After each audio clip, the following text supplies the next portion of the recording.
Clarity on Fire, a podcast for people who know what they don't want out of their life and career, but aren't sure what they'd rather be doing.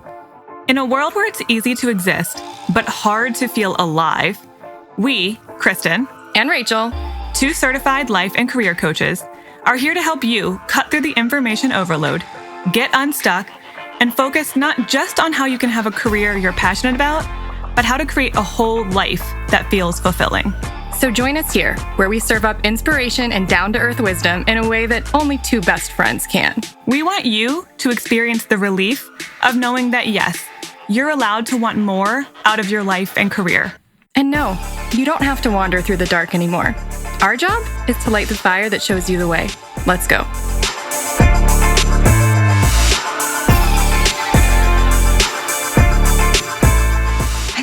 I think we need to call out an elephant in the room.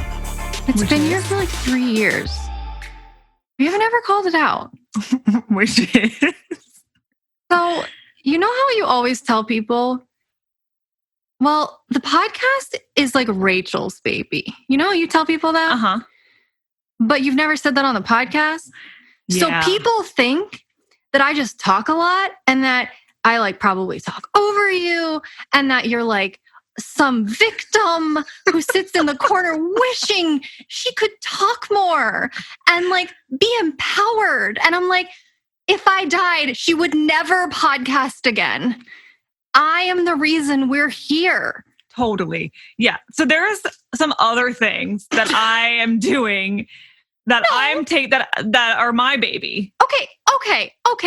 What time the F out? That are behind the scenes right now. That is true. That has no bearing on the fact that 2 or 3 years ago when we started a podcast and that wasn't true. No, that was not true. That was not true. You still were not like a 50-50 partner in the podcast. You guys, I am not really a podcaster. This is Rachel's baby that she was like, we should do a podcast. And I was like, oh, podcast? I don't like podcasting. I don't know what to say. I don't want to hear myself talk. I still don't like hearing myself talk. I still don't usually listen to our podcast, which I maintain. I was there. I don't need to hear it again. I was already there. But yeah, you guys, I love it now, but it's still not my thing. I enjoy it way more than I thought I would. I'll give you that. But it's just still like Rachel's baby at the end of the day. I'm saying this because you had a conversation with someone recently. I've had multiple of these conversations. You told someone, you can probably tell the podcast is more of like Rachel's thing. And like, they felt so relieved in hearing you say that because they had this story they were telling themselves, I guess, about like how you're like a victim to the... I don't know if that's the story they're telling themselves. That's probably a very heavy word for what's going on. I think that's pretty intense. But I think they think that you have been disenfranchised and that they feel their little hearts are bleeding for you. And I'm like, no. I don't know if it's more than... I don't know if it goes much beyond they just recognize that you talk more. Because this is more of your platform. Well, first of all, I talk more, period, ever in life. Correct. Generally. More... Second of all, I have to make her be here. If it weren't for me, she wouldn't be here. Also, I invite you to enter into an alternate reality where Kristen is the one leading this podcast and I don't talk as much. And it would never gonna happen. How great would that be? Never gonna happen. It would be so awkward. You would be like staring at me like, please say something so that because I don't know what to say next. My platform is much more in the writing spell, which I know yours is too. But like that's where I like to express myself more. I would have never had this idea. Or if I did, I would have been like, that's funny. I'm never doing that.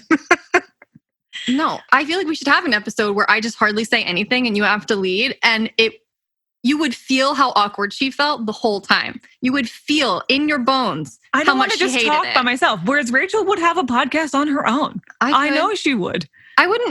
It wouldn't be as natural because having a conversation is just easier than talking into a microphone. But that's a thing that you would do.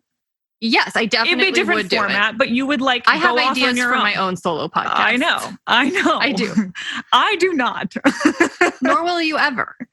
So, okay. So I just needed to call that out because I hate the idea of people thinking that you are being disempowered or disenfranchised. I hate that too because... Or pushed to the side because I'm like, no, this is just how she likes it. I see podcasting as more of like performance art or something. It's I not don't, performance I art. see it that way. It's much more performy than writing. And I am not a performer. Rachel was the theater kid in high school. This is her bread and butter, is put a microphone in front of her, man. She is like, hello, I'm here. You put a microphone in front of me and I'm like, can I just go back to my corner and write something instead? You do like deer in the headlights. Yeah, it's not my favorite platform, but I have to say, I thought I was going to be kicking and screaming every time. And I really am not. So I've gotten a lot more comfortable and I enjoy it more than I expected, which I don't really want to give you that credit, but I'm going to. for bringing me into something that I ended up liking more than I thought. But yeah. But now, okay, so now we've created another problem because now they're like, oh my God, Kristen hates podcasting and she doesn't want to be here. I know. I don't feel think so that bad either. for That's why I'm her. telling you, like, no, I couldn't make her do it if she didn't want to do it. She just wouldn't do it without me, is what I'm saying. Exactly. I would never have a solo podcast. And I would never have been the one to be like, we need to have a podcast. And she doesn't want to be in charge of it. And she doesn't want to usually come up with the ideas for it. She just wants to sit down and be told, here's what we're talking about today. And that works for me. Except for today, today's the topic that I came to you with. That happens once in a blue moon. It does happen once in a blue moon. But it does happen. And if I don't have any other ideas, I'm like, okay, that's fine. Uh-huh. Yeah, but no, you pretty much organize the schedule of podcasts and the ideas cool and everything. Because this is your I'm your cool baby. with that because I like control. So this works out. Win-win. Guys, we have a pretty like clear relationship. And so I just want you to understand that we're good. Like, you don't have to worry about her. You don't have to worry about me. I don't think most people have been worrying this whole time. They haven't. I think you maybe created worry in people who weren't even thinking about this, and now they're thinking about it. I just know there are some people who empathize with you. Like, they see themselves as a you, like as a type 9 or as someone who's a people pleaser, doesn't speak up. And they can trigger them when they hear that person with someone who's more of like a bulldozer than a bulldozee, you know? Right. It can make their hackles go up. There are people who listen to this who have never even thought about that because they see themselves more as a me. And they're like, that's if normal. This were me, I would also be the bitch talking more. I am that bitch in my life. Right. So anyway, I just want you to know we're good. We good. And it's fine. And like, it's okay. Mommy and daddy are okay. And everything's fine. Okay. Yes. We have a very balanced setup. It's just you don't always see it on the podcast because yeah. There's a lot going on in the back end. Kristen does a lot that I don't even understand. If Kristen got run over tomorrow, I would have no idea how to like publish a blog to our site or like 2 of the big things I'm working on right now would just die on the vine. Yeah. I also wouldn't know how to log into like one of our payment processors. So I wouldn't know how to like get money. So yeah, I mean, well, if you died, our tax situation would be a mess. We would never pay taxes. Never pay taxes. So yeah, there's a very balanced dynamic here. It's just you don't see it on the podcast. Exactly. Anyway, not that you needed that, but I felt like you did. So you got it. All right, what the hell are we talking about today? Today's topic? Well, this is one of those. Always start a side chat. If you're starting a side chat, you always start it with today's topic is. Oh, and do I'm I? like, yeah, you do. That's funny. As if we're like doing a little presentation. This can't be possibly called a presentation because it's not professional and we haven't thought about it at all. And but there is a topic of the day. So there's a theme. I guess what we're getting into today. All right, go ahead. Okay, so this is, as we've said before, when we have multiple conversations with multiple clients on the same topic, it just starts to become something that you realize we need to get out there to a bigger audience. So I keep having this conversation where clients are coming to me and they keep wanting to do something and they can't stay consistent with it because they get bored or they fall off track. If you're a side hustler, this is particularly going to resonate with you, but I would say... Or a P on the Myers-Briggs, like if your last letter is a P instead of a J, this is going to be a problem for you. But honestly, I think everyone is going to like this because I think it allows for consistency, but some freedom baked into the discipline. Can you just like Well, Tell us that the is thing the instead thing. of tell us about the thing. The thing. Tell us the story behind the thing. Leading up to it. So I had a client who was like, I cannot keep job searching for the life of me. I sit down and I'm like trying to scroll through jobs and I don't feel like it sometimes. So I just don't. And I decided, okay, what if instead of just like you think job searching is scrolling through job boards? And if you're not doing it, then you feel bad and you're not being consistent and you know you need to be consistent. Exactly. So what if instead of deciding I'm gonna like scroll through this one, I'm gonna, look at this many job boards or I'm gonna apply to this many jobs a week, you set aside time each week that is dedicated to the bigger umbrella of looking for a job. But there's a lot of different things that you could do under that umbrella. So there's like 30-minute increments that are dedicated to job searching.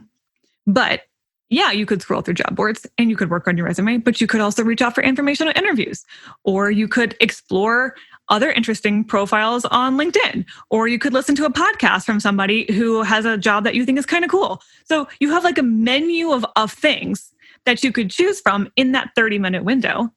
And you don't have to know what you're going to do ahead of time. So you have the discipline, right? The structure and the consistency is chunks of time dedicated to an umbrella thing that's important to you, that you want to keep making momentum in. But you don't have to keep doing the same thing every single time you show up in that window to work on whatever it is. You can choose from the menu of what you feel like doing today. There might be some times where you actually are kind of like mentally checked out and scrolling through jobs might be all you have the energy for that day. And there might be other days when you're like, that sounds like incredibly monotonous. Like my brain is going to fry if I do that. I want to go get inspired by a podcast by somebody who's doing a cool job. That could spark an idea for me. Whatever is on the menu, you can choose off of that menu. Okay. Is that it? Are we done with the episode now? Well, I have other examples. I have a client who has been reading The Artist's Way ever since our book club. And when she's been doing her artist dates, so she has her weekly time that she's dedicated to her craft. And she wants to get more into painting. So whenever she has her artist date, she kept thinking like, I have to keep working on this painting that I'm in the middle of, or else I'm going to lose track and I'm never going to finish it. And I'm not being responsible. Yeah, like not doing it the right way or something. And so she was not feeling like working on that painting that day. And so she just kept pushing her artist date off and pushing it off and pushing it off. And then like 2 or 3 weeks would go by. And then she wasn't doing anything artistic. So we did the same thing. Like you still have your artist date every week with yourself, but you have a menu of choices. So some days you work on that painting. Some days you start a new painting. Some days you do a coloring book in front of the TV and that's all you've got the creative energy for that day. It can be anything off your menu, or you can even choose new things, but you keep building momentum in creative expression. We have a very stupidly rigid definition of what it means to do things and accomplish things. And unless it meets our very stupid, rigid definition, we think it doesn't count. All this is just expanding your notion of what's allowed to count. Mm-hmm. Also remembering that there are no rules and that if you think there are, we made them up. I know that exercise is probably another one of your examples. Exactly. Which is so true. Like, I do this sometimes. I'm like, I just have to exercise for 30 minutes. Anything counts. It's a bar workout. Sometimes it's like, all I feel like is doing like a very gentle hip opening yoga workout that doesn't break a sweat at all. Or at the very least, if I can't even do that, it's like, I guess I'll go for a walk. Mm-hmm. And like, that is better than doing nothing. If your intention is to move your body, then if you can't do the thing that maybe you ideally would want to do, like the most heart pumping, strength conditioning workout, if it's between that and if that is your only point of success, then often you're not going to meet it because you're not going to feel like it. Exactly. And so you have to be able to give yourself options so that you can be a little bit more flexible and still achieve your bigger goal without having this all or nothing unhealthy, like I either do it or I'm wrong approach. And then you don't do anything. Exactly. And then you beat yourself up because now you can't stay consistent. And now I'm not disciplined enough. And then I got to really push myself to do the thing that I don't feel like doing right now. And it's just not going to happen. So this is why I have so many clients who tell me, I just feel like I need more self-discipline or something. I just feel like I can't keep up with things, or I can't stay consistent with the things that I say I want to do. It's because they get bored doing the same thing over and over and over again. And there are some days where you don't have energy for that thing, but it doesn't mean you have to do nothing. So I feel like those are the two reasons. Maybe there's more. There's probably more. There's two reasons that I can think of at this moment for why it doesn't work to decide exercise equals I have to go for a run. Well, some days it's raining and you're just like, I can't even imagine running in the rain or going out to my car even to go to the gym to run. Like, I don't have that in me today, which I guess means I'm not working out. And then you just fall off track, and that's that. There goes your crap. Yep, there goes your exercise regimen that you so wanted to do. If instead anything off of the possible menu that you've created for yourself in the exercise category counts, then you get to give yourself credit for keeping up your momentum for a lot longer. So part of it is you just don't feel like doing everything every day. And part of it is it gets boring to do the same thing all the time. This is why the side hustlers are going to be feeling me on this, because they don't want every time they sit down to work on their creative project for it to be the same thing. That's not actually creative for them. I also just feel like, why are we so hard on ourselves and obsessed with like getting proper credit? Do you know what I mean? Yeah, there's difference between like credit, but with caveats. It's like I do this proper credit as a type 1/4, but they're literally equal on my Enneagram. I know I always talk about being a type 4, but I actually am. But like, it's not a type 4 thing to do. Yeah. That's totally over-identify with type 4. But the type 1 in me is like, no. There's a correct way to do everything. And so I get really pissed off when I can't do it the correct way. Mm-hmm. So even if I do give myself a menu of options, I'll be annoyed that I couldn't do it the correct way. Mm-hmm. I'm like, why? What is it about that? And I think it's like, well, that would have been a better workout. I would have like built my muscles more, or I would have like sweat more, and that's good for your heart. And I should be able to do that. And no, I think we need to like back the F up and go, I don't think I should be able to do that all the time. You have to make peace with the fact, and I'm not great at this, I'm just like preaching because I need to hear it. You have to make peace with the fact that on any given day, you are not going to be the same person with the same capacity. You're just not. Some days you're going to be really sleep deprived. Some days, if you're a woman and you're like on a hormonal cycle, I mean, week by week can feel totally different. I have clients who are like, I don't want to talk to you that week because I know I'm going to have really bad PMS and I'm not going to be in a good headspace.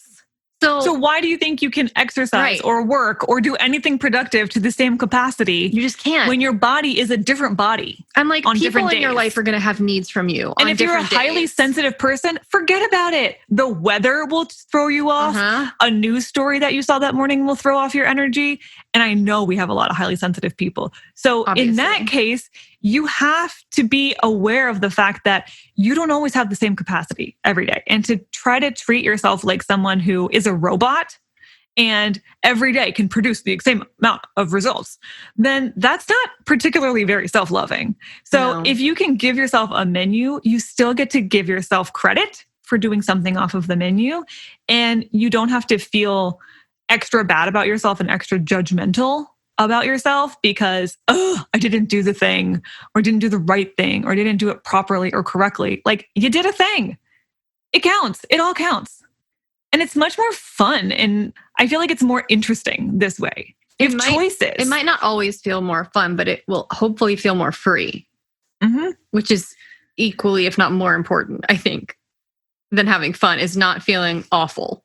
Yeah, because I think what's hard about self-discipline is it feels very much like rigid. It feels like you have to deprive yourself.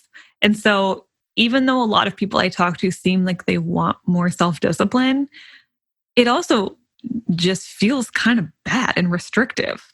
So I like it's the punishment. idea. That's why. Right. It feels like you're punishing yourself. Discipline is used as a punishment. That's really what the word means. I mean, yeah. So structure is good, but overly structured becomes punishment. Yeah. So this is like structure with freedom, like kind of shoved into the cracks of structure. It's not that. It's like a fence. Yeah. It's like a free open space where you can play, but there's safety and a fence around it so your kid's not going to get run over by a car. That's what it is. Exactly. So like put a fence around like a time block in your calendar. Yeah. But then you got all kind of choices within that time block. Mm-hmm. My clients do this at work too. Mm-hmm. They block off time to do certain projects or work that they want to focus on. But if it comes down to it and they don't feel like doing a thing, then well, you've still got this 2 hours of focused time, then you can work on whatever you're feeling called to work on right now. Mm-hmm.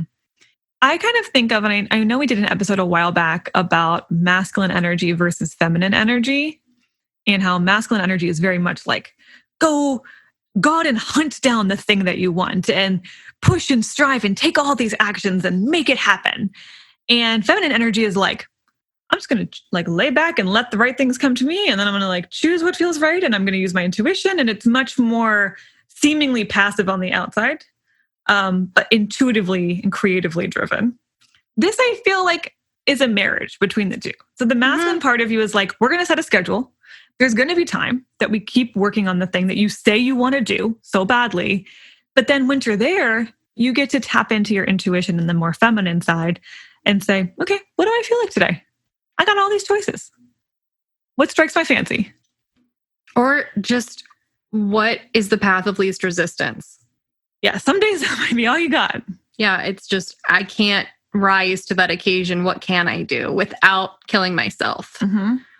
Yeah, I'll link to that in some other episodes that I think center around this theme in the show notes. I haven't thought of all of them, but I will come up with a list before we publish this.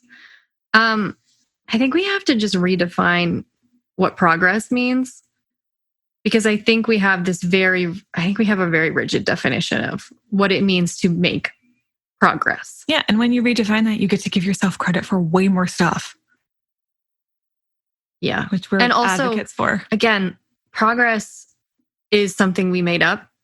Pretty much everything is a label that we slapped on something and that likely needs to be questioned. Mm-hmm. So what exactly is your definition of making progress? Is it, I hit very critical benchmarks? In which case, it's probably a masculine version of progress. Mm-hmm. The numbers and the metrics, not necessarily bad. We need those, KPIs. That's what they call them in marketing, key performance indicators.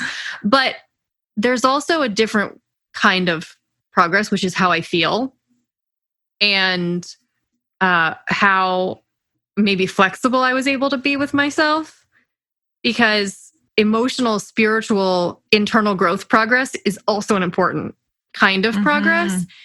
And if you're making a lot of external sort of numerical metrics-based progress, but you feel like shit and you're being mean to yourself and you're stretched to your limits and you're impatient and you're frustrated, you're ignoring another area of progress that you probably need to be making. And you're off track from why you wanted to do this thing in the first place. You didn't want to do it to meet a KPI or to meet any kind of, you didn't want to like work out just to hit the number on the scale. No, some people are doing that. The number. Some people are doing that. Yes, they are. But what do you think you're going to feel when you get that number? That's why you're doing that. Because you ultimately just want to feel more comfortable in your body and you want to feel healthy and you want to feel confident and all. Right. That's why you're doing it. A lot of things can take you to that goal. Sure. Without having to even get to that number. You can feel comfortable in your body after one yoga workout. Exactly. So I just feel like it's very restricting to place all of these rules on yourself of what counts and what doesn't count. Give yourself a menu of options. Figure out what are some key things that I want to make progress in and that I feel like I'm not being very good at being consistent at. I know most people have those things like, oh, why can't I be more consistent about blah, blah, blah? And try this out. Try giving yourself some structure, but a menu of choices within the structure. You also might need to have different metrics for different phases of life, different weeks even, right? Mhm. If I have a really busy week, my progress or my my metric might have to be more reasonable than on other weeks. If I'm like super hormonal one week, different barometer than the other week. I think that's a very, very important emotionally intelligent way to measure progress. Mhm. Also, I just got to say, we've been saying it, but I just want to say it like overtly. It's not good for your mental health to be that rigid and to be so fixated on only one kind of metric or progress. And unless you do it correctly, quote unquote, you're doing it wrong. Not only is it just going to wear away at you in terms of like self-loathing and negative self-talk, but it's also just energetically draining to be in that headspace all the time. Mhm. And if you want to have a better relationship with yourself and you want to have healthier mental state, then having a little bit more flexibility with what counts as progress and what counts as consistency and what counts as you showing up for yourself, you have to be a little bit more compassionate about the definitions of all of that. Yeah, a little bit more flexible. Yeah. And you're going to enjoy the process more this way, I promise. There's a difference between flexibility and loosey-goosey, which I think some of you are assuming. If I let go of my rigidity, I'm going to become lazy or I'm going to become someone who, I don't know, procrastinates or whatever. I actually think it's the opposite. Mm-hmm. I think that the more rigid you are, the more likely you are to procrastinate, the more likely you are to end up kind of copping out or doing nothing, because in your mind, the only choices are 100% or 0%. And so if you can't do 100%, then automatically you end up doing nothing. And if you can be a little bit more flexible, then you can be okay with 70% some days, which is a hell of a lot better than the 0% that you end up with when you're not doing 100. Exactly. And some days you don't even really have the capacity to think about what can I do, which is why if you've come up with a quote unquote like menu or a list of things, like these all count, all these things count. And if I come up with a new idea, that counts too. But some days I can't come up with a new idea. So it actually makes it kind of easier. You look at your list and you're like, oh my God, I can't even imagine doing some of these things. But like that I could do. Today I could do that one thing. It makes it a lot more accessible too in those moments when sometimes you can't go full steam. I have a client who's doing this with exercise and she's like very, very fit. And she's like, there are days when I feel like pushing myself really far. And there's other days where I still might do a pretty intense yoga workout, but like I cannot do the cardio. I just can't do it. And so I think a lot of times people think this approach is going to make me lazier or like lower my standards. No, that's actually not what I see at all. I see people just being like, I need to be engaged. I want to be engaged in what I'm doing. And if I feel like it's an obligation, I'm not engaged in it. I'm actually going to be much more likely to do more if I feel like I got to choose today what I wanted to focus on. Not only that, but the reason she's probably able to push hard on some days is because she didn't push hard on other days. Exactly. It's a positive feedback loop. If you allow yourself to kind of go with the natural flow, you're going to refuel when you need to refuel. You're going to push when you need to push, but you can't always be in push mode. That's just not how life works. Mm-hmm. So, okay, what do you think? Yeah, that's what I want you to try. Try and report back. My clients are really liking the menu idea, so I'm thinking some of you might appreciate this permission as well. I'll link to some episodes again about that. Yeah, definitely the one about masculine and feminine energy, but also some other one. We've had plenty of conversations around, that are like parallel kind of topics. Yeah, sure. I mean, always. We've got it. Well, when you have 3 years worth of there's always going to be some overlapping crap. There's always things that are relevant. Okay, so reminder that the first community Zoom hosted by Madison, our community ambassador, is happening on Sunday, the 28th at 1 p.m. Eastern. So if you join our Patreon to the $6 tier, the Flame tier, you will get access to that. And access to quarterly Crachel hangouts and bonus content, occasional bonus content. And there's also a $3 tier, which is just occasional bonus content if you're not interested in the community. We've got a very nice group of people in there. And there's still time to grab one of the books that they're going to be discussing. I don't know that it's going to be a book club every time, but this time, first time, easier to have something to talk about. So either read Untamed by Glennon Doyle, or you can read The Midnight Library by Matt Haig and join, one of the breakout sessions during that Zoom. Some of you might have already read one of these books anyway. Because, pretty popular.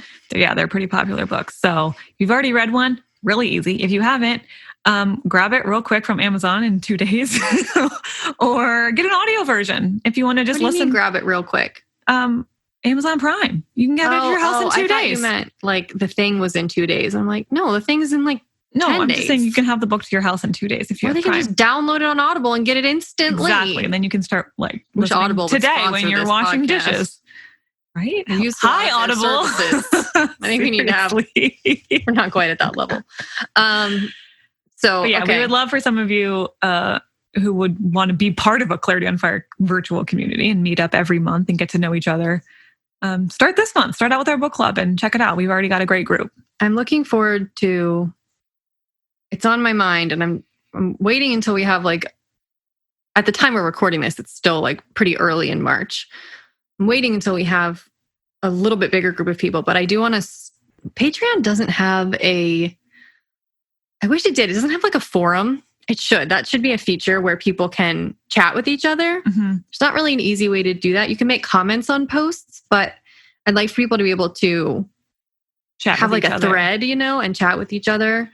So I want to maybe get us on some form, a Discord server or something that you probably don't even know what I'm talking about, but I know what I'm talking about.